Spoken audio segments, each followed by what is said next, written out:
Wave, Honda TMX 155, kaliskis model. Kaliskis model na yan mga kalikot. So all stock. Alamang yung stator replacement na rin. So may minodified lang tayo rito para yung full wave. So may mga video na tayo rito paano i-full wave yung modify, maging full wave stator ng TMX 155. So syempre gagamit tayo ng full wave regulator rectifier. Yan. Para may convert natin ng full wave. Dahil ang mga TMX 155 is half wave pa lang yan mga kalikot. So napakaganda ng full wave, lalo na pag magkakabit ka ng mga auxiliary lights, mga loud horn. Okay? Ito ang gagamitin natin. So, itong black sa accessories wire, green, negative or ground. Tapos itong pink, yellow sa stator. And tapos itong red sa red wire din. Sa positive ng battery ito papunta. So, dito sa ating stator, yan. Ngayon na lang natin yan. Modify natin. So, pakita ko rin sa inyo kung paano natin ginawa to. Okay, dito sa video na to. So, mga kalikot, imomodify na natin tong stator ng Honda TMX 155. Yung i-convert natin into full wave. Okay? So, half wave to mga kalikot. So, may magsasabi na naman na wala raw half wave, wala raw full wave sa mga stator. Okay? So, bahala na kayo kung ano yung gusto yung paniwalaan. So, ang half wave kasi stator, yan, tulad ng sa Honda TMX 155 is nahahati sa dalawang bagay, which is lighting coil tsaka charging coil. So itong yellow na to is nagsisilbing lighting coil, main supply yung nagpapailaw sa headlight ng Honda TMX 155. So itong pink naman, ito yung charging coil, yung charge sa ating battery. Okay, so pag-isahin na lang natin yung mga kalikot. So pagka na-modify na natin yan, itong buong magnetic coil na to is magsisilbing charging coil na mga kalikot. Okay. So, napakasimple lang naman. I-modify ito, i-full wave ito mga kalikot. So, itong yellow, so, kakat natin yan, tatanggalin natin sa pagkakahinang dyan. Okay? Tapos dito, itong green wire na to, may kasamang magnetic coil yan. Ayan o, yung nasa baba. Yun tatanggalin natin, yung magnetic coil na yun, then iduduktong natin dito sa yellow wire na to. Okay? So, yan, gagamit tayo ng, may panghinang na tayo. Tatanggalin muna natin ito mga kalikot. Tapos, duduktong na natin, hinang natin.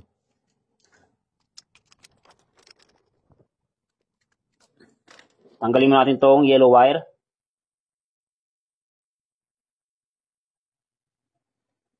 Ayan, natanggal natin. So, yan, sa mga gusto ano to, mga nagdi-DIY, mga naghihinang. Yan o, bumili ako ng panghinang, soldering gun. Inko, napakagandang klase mga kalikot. Inko, baka naman, nakakarami na ako sa inyo. Yan. Inko, 100 watts. So, napakaganda, napakasulit pang hinang. Okay. So, tatanggalin din natin to. Hindi natin matanggal yung magnetic eh. Isama natin itong green, tapos ibabalik na lang ulit natin yung green. Tanggal yung green, tapos tatanggal natin yung magnetic wire na nakakabit. Ito.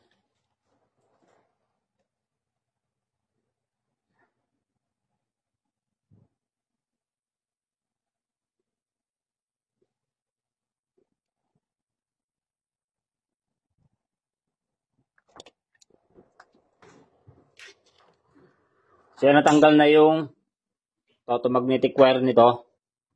Yan. Ito magnetic wire na to, yung tinanggal natin dito, yung kasama ng green, ito yung idutuktong natin dito sa yellow wire. Okay, tapos itong green, babalik natin dito. Pag ganyan.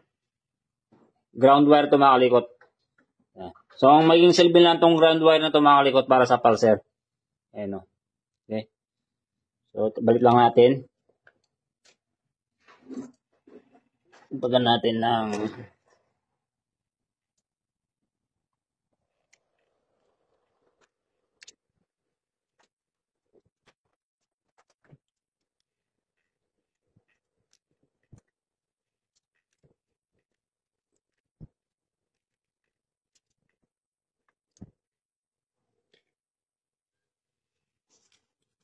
kaya balik natin yung green dito sa dati yung pagkakahina.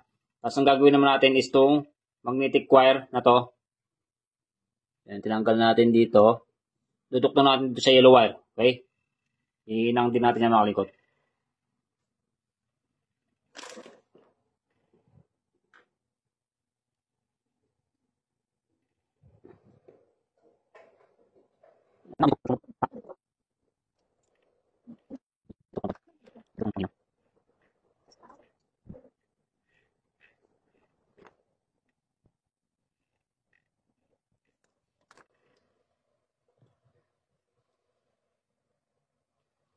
So mga kalikot, naituktong natin yung yellow wire dito sa magnetic coil na galing dito sa green na to. So ganoon lang mga kalikot, naka full wave na yan. Tapos dito wala tayong ginalaw dyan, pinalik lang natin yan, yung sakit. Tapos dito tayo magagalawin sa regulator.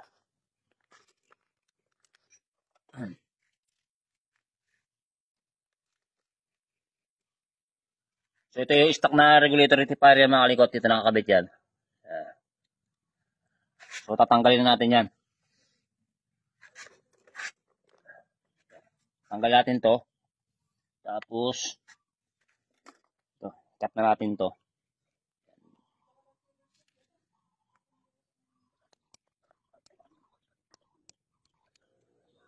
Tanggal natin yan.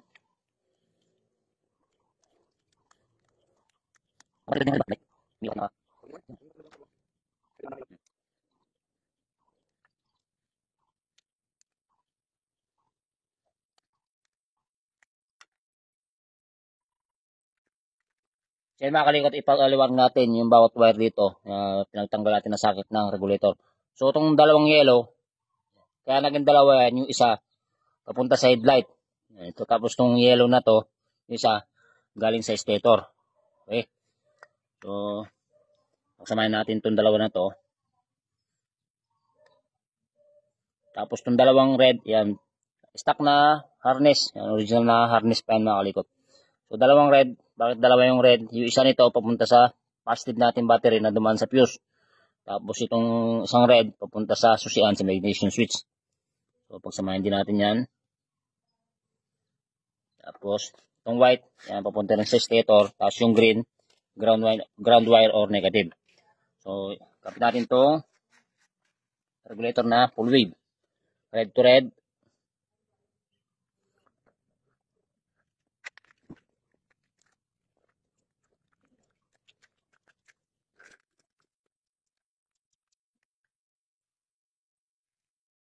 Green to green.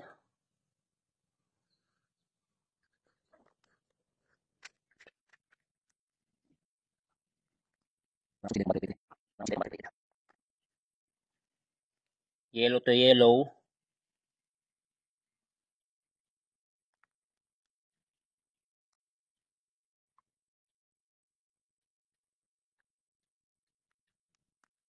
Tapos itong pink ng regulator dito sa white. Ito, white wire. Punta sa stator.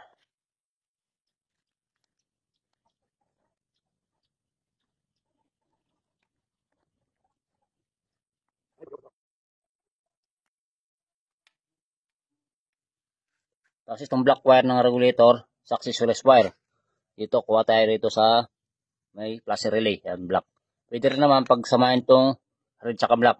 Pero ang gagawin natin, kukulit natin sa accessories wire. Itong black wire ng ating regulator.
Then, good sa'yo makalikot. Then, babalik lang natin yung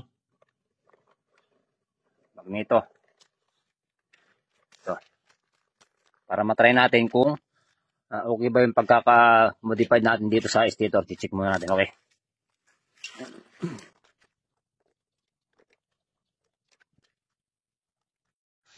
So mga kalikot, check natin kung goods ba, kung okay ba yung pag-modify natin dito, yung pagkaka-full wave ng stator. So tanggalin muna natin yung socket.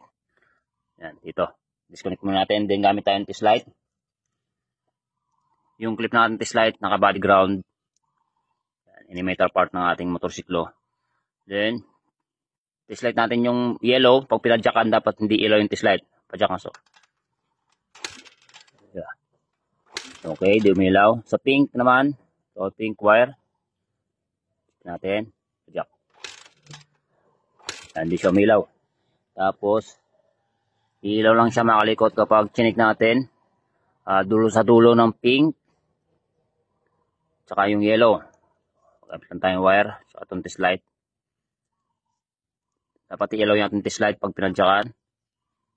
Padyak. Ano? Okay. Lakas. Okay. Goods na goods. Okay na okay yung pagkaka-modified natin. Pagkakahinang natin sa stator. So, okay na yan. Goods na yan.